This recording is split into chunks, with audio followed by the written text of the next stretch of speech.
Ils sont pilotes, parachutistes, contrôleurs aériens ou techniciens et ils ont tous un point commun, ils travaillent pour l'armée de l'air française. Dans les 3 prochaines années, l'institution prévoit de recruter 2000 personnes par an. Vous avez moins de 30 ans et êtes à la recherche d'un emploi, peut-être allez-vous y trouver le métier qui vous convient. Ce choix est d'autant plus intéressant que l'armée recrute à partir du niveau 3e et dans des métiers très divers.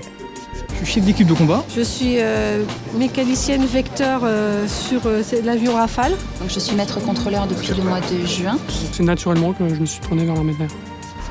Tous affectés à la base aérienne 118 de Mont-de-Marsan en Aquitaine, ces hommes et femmes ont fait de leur métier une véritable vocation. Aujourd'hui, l'armée de l'air, ce sont 59 000 personnes, 22% de femmes et 21,6% du budget de la défense. Alors si vous décidez de rejoindre ces rangs, l'institution peut vous accompagner dans vos démarches. Il y a plusieurs types de formations. Il y a d'abord une formation militaire initiale, qui est une formation que l'on donne à tout candidat qui arrive naturellement dans l'armée de l'air, afin déjà de le former à notre milieu, afin de devenir un militaire, de devenir un aviateur. À l'issue de cette formation plus ou moins longue, en fonction du statut du candidat, qui peut être militaire technicien de l'air, sous-officier ou officier, là arrive une formation technique en fonction de la spécialité pour laquelle le candidat a été engagé. Attention, ne vous méprenez pas, s'enrôler dans l'armée de l'air n'est pas anodin. On n'y postule pas comme on le ferait pour un job d'été, c'est un choix qui implique souvent de faire des sacrifices. Il faut trouver l'équilibre, il faut trouver le compromis entre la vie de famille et le travail.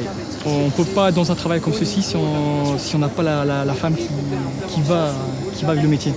Je crois que les opérations extérieures, les interventions en Afghanistan, la Libye tout à fait dernièrement, nous montrent aujourd'hui qu'on a une bonne image, qu'on est performant et que les opérations se déroulent avec succès. Donc il faut bien garder ce message-là en tête.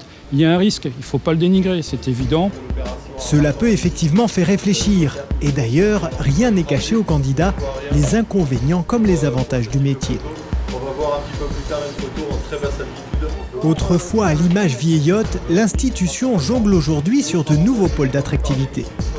L'armée de l'air, c'est une grande famille, c'est une entité où nous sommes tous militaires bien évidemment, donc on est aviateurs avant tout, mais il y a une énorme cohésion avec une interdépendance de tous les métiers qui est extraordinaire. C'est pas forcément une armée d'élite avec que des pilotes. Il y a aussi des mécaniciens, il y a aussi des secrétaires, parce que pour faire voler un avion, il faut beaucoup de gens derrière. Et là, comme je viens d'être affectée et que je ne connais pas encore les procédures du terrain, je suis donc monitée à mes différents postes, et ce pour une... Attends, c'est le sol, j'écoute.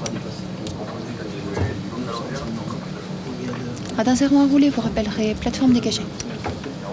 Il n'y a pas de lassitude dans le travail, donc tous les jours sont différents.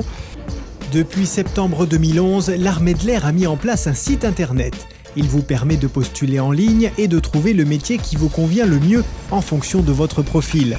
Résolument tournées vers le futur, les forces aériennes françaises se modernisent et deviennent un véritable pourvoyeur d'emploi.